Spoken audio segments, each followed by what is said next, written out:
আসসালামু আলাইকুম ওয়া রাহমাতুল্লাহি ওয়া বারাকাতুহু। আলহামদুলিল্লাহি রাব্বিল আলামিন ওয়াসসালাতু ওয়াসসালামু আলা আশরাফিল আমবিয়াই ওয়াল মুরসালিন নবিয়িনা মুহাম্মদ ওয়া আলা আলিহি ওয়া আসহাবিহি আজমাইন, আম্মা বা'দ। সম্মানিত ছাত্র ভাইরা, আমি এখন প্রথম শ্রেণীর হাদিসের ক্লাস শুরু করছি। হাদিস নম্বর হচ্ছে 4। বিষয়বস্তু হচ্ছে পানাহারের আদব কায়দা। আমরা কিভাবে খাবো, পান করব, এটার কিছু নিয়ম কানুন পদ্ধতি রয়েছে। সেগুলো মেনে আমরা যদি খাই এবং পান করি তাহলে অবশ্যই আমরা উপকৃত হব, এতে কোনো সন্দেহ নাই। তো এ মর্মে আমাদের প্রিয় নবী হযরত মুহাম্মদুর রাসূলুল্লাহ সাল্লাল্লাহু আলাইহি ওয়াসাল্লাম আমাদেরকে কিছু দিক নির্দেশনা দিয়েছেন, তা আমরা এই হাদিসের মাধ্যমে জেনে নিব।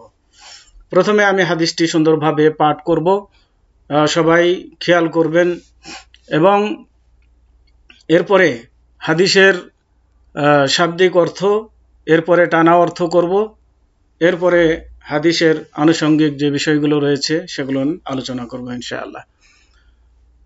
হাদিসটি হচ্ছে আন উমার ইবনে আবি সালামাতা রাদিয়াল্লাহু তাআলা আনহু قال كنت غلاما في حجر رسول الله صلى الله عليه وسلم وكانت يدي تطيش في الصحفة فقال لي رسول الله صلى الله عليه وسلم يا غلام سم الله وكل بيمينك وكل مما يليك।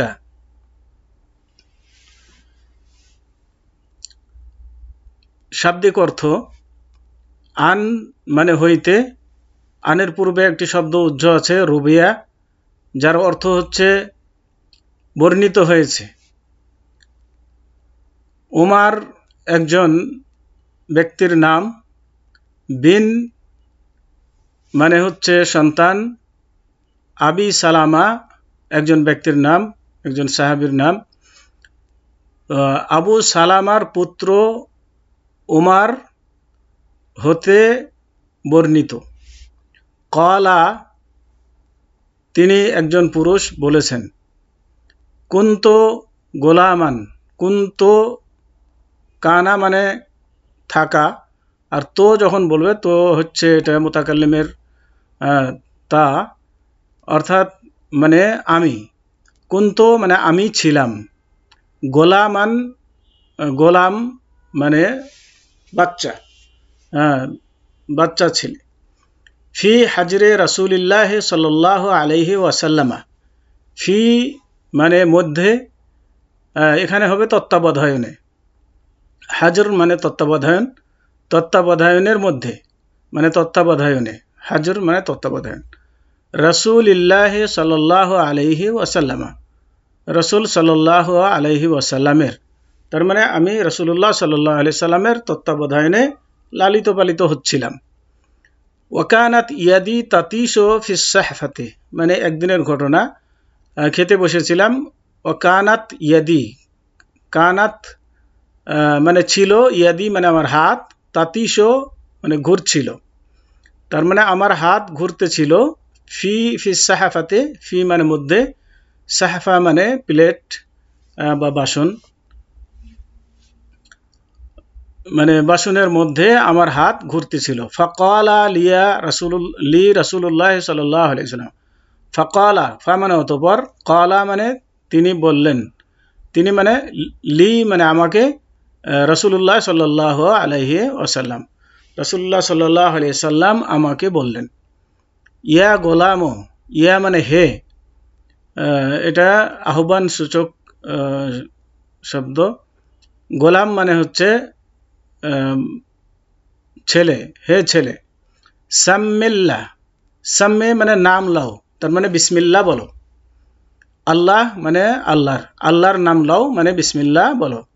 ওয়াকুল এবং খাও, এ কুল এই কাপ দিয়ে, কাপ তো দুই ধরনের, একটা হচ্ছে নুক্তা আলা কাপ, আর একটা হচ্ছে এই ধরনের কাপ। তো এই কাপ দ্বারা যদি কুল হয় তাহলে তার অর্থ হবে তুমি বলো, তুমি খাও। আর যদি নুক্তা আলা কাপ দ্বারা কুল হয় যেমন এই কাপ, তো এই কাপ দ্বারা যদি কুল শব্দ হয় তাহলে তার অর্থ হবে বলো, আর এই কাপ দ্বারা অর্থ হবে কুল মানে খাও, বে মানে দ্বারা, ইয়ামিন মানে ডান, আর কা মানে তোমার, তাহলে বেয়ামিনেকা তোমার ডান হাত দ্বারা, তোমার ডান হাত দ্বারা খাও। ওয়াকুল মিম্মা ইয়ালিকা, কুল মানে খাও, মিম্মা মানে হইতে, ইয়ালিকা ইয়ালি মানে নিকট, আর কা মানে তোমার, তোমার নিকট হতে খাও। তাহলে এবার আসুন আমরা এ হাদিসের অর্থ, টানা অর্থ জেনে নিই।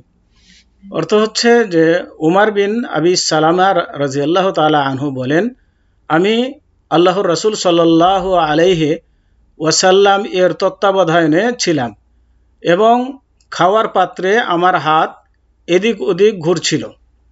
তখন আল্লাহর রাসূল সাল্লাল্লাহু আলাইহি ওয়াসাল্লাম আমাকে বললেন, হে বৎস, মানে হে ছেলে, আল্লাহর নামে খাবার খাও এবং আল্লাহর নামে খাবার শুরু করো এবং ডান হাতে খাও এবং তোমার নিকট থেকে খাও। তার মানে এখান থেকে বোঝা যাচ্ছে যে ছোট বাচ্চা সে প্লেটের এদিক সেদিকে হাত ঘোরাচ্ছিল, যার ফলে আল্লাহ রাসূল সাল্লাল্লাহু আলাইহি সাল্লাম তাকে খাবারের নিয়ম বা আদব শিক্ষা দিলেন যে বিসমিল্লাহ, আগে খাবারের শুরুতে বিসমিল্লাহ বলো, আর ডান হাতে খাও আর নিজের সামনে থেকে নিকট থেকে খাও। হাদিসটি সহিহ মুসলিম হাদিস নম্বর 108/2022 এবং সহিহ বুখারী হাদিস নম্বর 2697। তবে হাদিসের শব্দগুলি সহিহ মুসলিম থেকে নেওয়া হয়েছে। কথা বলার উদ্দেশ্য হলো এই যে হাদিসের শব্দের মধ্যে বুখারী এবং মুসলিমের মধ্যে কিছু তারতম্য থাকতে পারে, কিন্তু ভাব অর্থ একই। তো এখানে যে হাদিসটি উল্লেখ করা হয়েছে, যে শব্দগুলো উল্লেখ করা হয়েছে, এই শব্দগুলো হুবাহু মুসলিম শরীফের হাদিস থেকে নেওয়া হয়েছে। আশা করি বুঝতে পেরেছেন। এবার আসুন হাদিস বর্ণনাকারীর পরিচয়। হাদিস বর্ণনাকারী মানে এই হাদিসের যাকে রাবি বলা হয়, আর তিনি হচ্ছেন উমার বিন আবি সালামা। উমার বিন আবি সালামা ইনি হচ্ছেন হাদিসের বর্ণনাকারী, তার মানে সাহাবী। আল্লাহ রাসূল সাল্লাল্লাহু আলাইহি ওয়াসাল্লামের ঘরে তিনি পালিত হয়েছেন। তিনি দ্বিতীয় হিজরিতে জন্মগ্রহণ করেন। তিনি বাহরাইনের গভর্নর ছিলেন। 83 হিজরিতে মৃত্যুবরণ করেন। হাদিসের সারসংক্ষেপ অর্থ। এ হাদিসটার অর্থ করলে এমনটি দাঁড়ায় যে এ হাদিসে খাওয়ার পূর্বে বিসমিল্লাহ বলা এবং ডান হাতে খাওয়ার জন্য বলা হয়েছে। এতে আরও প্রমাণ হয় যে বাম হাতে খাওয়া ও পান করা হারাম, কেননা এটি শয়তানের কাজ, এবং একজন মুসলমান ফাসেক লোকদের পথ পরিহার করে চলার জন্য নির্দেশিত।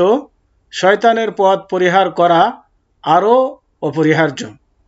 তার মানে একজন মুসলমানকে খারাপ মানুষের পথ পরিত্যাগ করতে বলা হয়েছে, আর যেহেতু এটি শয়তানের অভ্যাস বাম হাতে খাওয়া, তার এটা অহংকারী স্বভাব, তো এ কারণে আমাদেরকে অবশ্যই শয়তানের পথ পরিহার করতে হবে। কেননা হাদিসের মধ্যে এসেছে যে মান তাশাব্বাহা বিকওমিন ফাহুয়া মিনহুম, যে কওমের অনুসরণ করবে সে তারই অন্তর্ভুক্ত, দলভুক্ত। অতএব আমরা শয়তানের দলভুক্ত না হয়ে শয়তানের কাজকর্ম পরিহার করে আমরা রাসূল সাল্লাল্লাহু আলাইহি ওয়াসাল্লামের দলভুক্ত হব, ইসলামের অনুসারী হব।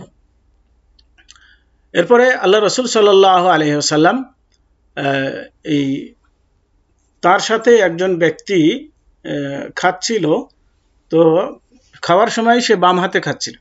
আল্লাহ রসুল সাল্লাল্লাহু আলাইহি সাল্লাম তাকে বললেন যে তুমি ডান হাতে খাও, তাকে সুন্দরভাবে বলে দিলেন। তো আল্লাহ রসুল সাল্লাল্লাহু আলাইহি সাল্লামের কথাকে সে অগ্রাহ্য করে বলল যে আমি পারবো না। তখন আল্লাহ রসুল সাল্লাল্লাহু আলাইহি সাল্লাম বললেন তুমি কখনোই পারবে না। তো এরপর থেকে ওই ব্যক্তির হাত মুখে, ডান হাত আর মুখে উঠানো সম্ভব হয়নি, ডান হাতে সে খেতে সক্ষম হয়নি। তার মানে আল্লাহ রাব্বুল আলামিন তার প্রতি সন্তুষ্ট হয়ে রসুলের কথার অবাধ্যতা চলার কারণে, অহংকার করার কারণে তাকে এমনটি করে দিয়েছিলেন। অতএব আমাদেরকে অবশ্যই এই পথ পরিহার করে ভালো পথ অবশ্যই ধরতে হবে।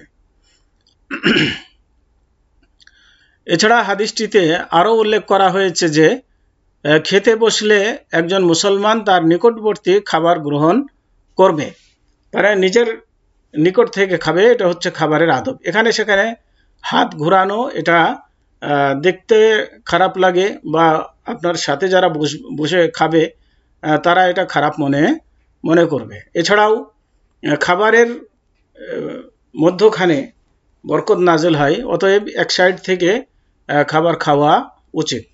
এছাড়াও এ হাদিসে আমরা যেটা বুঝতে পারি যে যদি খাবারের ধরন একই রকমের হয় তাহলে এই নির্দেশ আমাদেরকে অবশ্যই পালন করে যেতে হবে। কিন্তু যদি খাবারের প্লেটে বিভিন্ন ধরনের খাবার সাজানো থাকে তাহলে প্রথমে নিজের নিকট থেকে শুরু করবেন, এরপরে বিভিন্ন রকমের খাবার যেহেতু প্লেটে দেওয়া হয়েছে সেহেতু সবগুলোই যেহেতু খেতে হবে, সবাই খাবে, এজন্য সেই ক্ষেত্রে হাত প্রয়োজনে এদিক সেদিকে দেওয়া যাবে, নচেত নয়। এ ব্যাপারে অবশ্যই খেয়াল রাখতে হবে। এবার আসুন হাদিস হতে শিক্ষণীয় বিষয়। 1, খাবার শুরু করার পূর্বে বিসমিল্লাহ বলা শরীয়ত সম্মত বিষয়, কারণ খাবারের সাথে শয়তান শরীক হয়ে যায়। বিসমিল্লাহ বললে সে আর অংশগ্রহণ করতে পারে না এবং খাবারে বরকত হয়। 2, আপনি যদি খাবারের শুরুতে বিসমিল্লাহ বলতে ভুলে যান তাহলে বলবেন বিসমিল্লাহে আউয়ালিহি ওয়া আখিরিহি। তার মানে খাবার শুরু করেছেন হয়তো তাড়াহুড়া করে বা অন্যমনস্ক থাকার কারণে বিসমিল্লাহ বলতে ভুলে গিয়েছেন, কিন্তু যখন আপনার মনে পড়লো যে আমি তো বিসমিল্লাহ শুরুতে বলিনি, তখন যখনই মনে পড়বে তখনই আপনি বলবেন বিসমিল্লাহে আউয়ালিহি ওয়া আখিরিহি, অথবা বিসমিল্লাহে আউয়ালাহু ওয়া আখিরাহু, দুইভাবেই বলা যায়। 3, আপনি যখন খাবার খাবেন তখন ডান হাতে খাবেন এবং যখন পান করবেন তখন ডান হাতে পান করবেন। অনেক ভাইকে দেখা যায় যে খাবার তো খাচ্ছে ডান হাতে, কিন্তু পানি বা পানি জাতীয় অন্য কিছু বা অন্য কোনো জিনিস সে বাম হাতে খাচ্ছে, মরিচ খাচ্ছে বাম হাতে, পেঁয়াজ খাচ্ছে বাম হাতে, বা অন্য কিছু সালাদ খাচ্ছে বাম হাতে, বা পান করছে বাম হাতে, এভাবে করে। তার যুক্তি হলো কি, আমি ডান হাত ব্যস্ত আছে, ডান হাত দ্বারা তো অন্য কিছু করছি, কাজে ডান হাতে আর খাওয়া যাবে না, এটা বাম হাতে খাতে। আবার কেউ বলে যে ডান হাতে যদি গ্লাস ধরি তাহলে গ্লাসটা নোংরা হয়ে যাবে, যার কারণে এটা ভালো দেখায় না, এরকম যুক্তি দেখায়। তো আমি বলবো যে তারপরেও ডান হাতেই পান করতে হবে। আপনি ডান হাতটি চেটে নিয়ে গ্লাসটার নিচে অংশে 2 আঙ্গুল 3 আঙ্গুল দিয়ে ধরে আপনি পান করবেন। এছাড়াও আপনি যে গ্লাস ব্যবহার করবেন সেটা আপনি ব্যবহার করবেন, অথবা ওয়ান টাইম গ্লাস, এটা অনেক সময় খাওয়ার পরে ফেলে দিতে হয়। আর যদি ভালো অন্যান্য গ্লাস হয়, কাঁচের গ্লাস বা অন্য গ্লাস, তাহলে সেটাকে পরে ধুয়ে নেওয়া যাবে, এটা কোনো সমস্যা নেই। হ্যাঁ, তবে যদি মনে করেন যে এমন এক পর্যায়ে আছেন যে আপনার ডান হাতে কিছু করা যাচ্ছে না, ডান হাত এমন ব্যস্ত আছে যে আর কিছু করা যাচ্ছে না, মানে ডান হাতে হয়তো খাবার আছে, খাবারটা রাখাও সম্ভব হচ্ছে না, তো এই সমস্ত ক্ষেত্রে তো প্রয়োজনের খাতিরে তখন বাম হাত ব্যবহার করা যেতে পারে, নচেত নয়। আবার অনেককে দেখা যায় বাম হাতে গ্লাস নিয়ে ডান হাতের এভাবে উল্টা ঠেকা দিয়ে নিচে, গ্লাসের নিচে ডান হাতের ঠেকা দিয়ে পান করছে। এটা মূলত বাম হাতেই পান করার শামিল, এটা ডান হাতে নয়। বরং আপনি ডান হাতে গ্লাস ধরবেন, প্রয়োজন হলে বাম হাতের সহযোগিতা নিতে পারবেন, কিন্তু বাম হাত দিয়ে গিলাস ধরে ডান হাতের সহযোগিতা নেওয়া এটা বাম হাতে পান করারই শামিল, এমন কাজটিও করবেন না। তো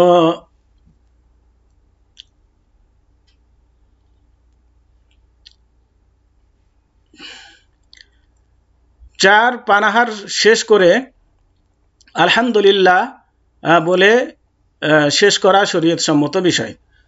তার মানে যখন খাবার বা পান করা শেষ হয়ে যাবে তখন বলবেন আলহামদুলিল্লাহ। এছাড়াও অন্যান্য আরও দোয়া আছে, সে দোয়াগুলো মুখস্থ করবেন এবং সে দোয়াগুলো পাঠ করবেন। যেমন খাবারের শেষে দোয়া হচ্ছে আলহামদুলিল্লাহিল্লাযী আতআমানি হাযা আত-তাআমা ওয়া রাযাকানিহি মিন গায়রি হাওলিন মিন্নি ওয়ালা কুওয়া, এভাবে দোয়া আছে, দোয়াটি পাঠ করবেন।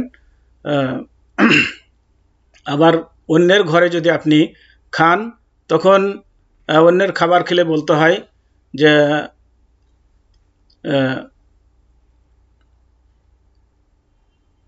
আল্লাহুম্মা বারিক লাহুম ফিমা রাযাকতাহুম ওয়াগফির লাহুম ওয়ারহামহুম, এভাবে তার জন্য দোয়া করতে হয়, আল্লাহুম্মা বারিক লাহুম ফিমা রাযাকতাহুম ওয়াগফির লাহুম ওয়ারহামহুম। আবার অন্যের ঘরে খাবার আরেকটি দোয়া আছে যে আল্লাহুম্মা আতিম মান আতআমানি ওয়াসকি মান সাকানি, আর এই দোয়াটি হচ্ছে খাবারের শুরুতে বলা, মানে খাবারের পূর্বে।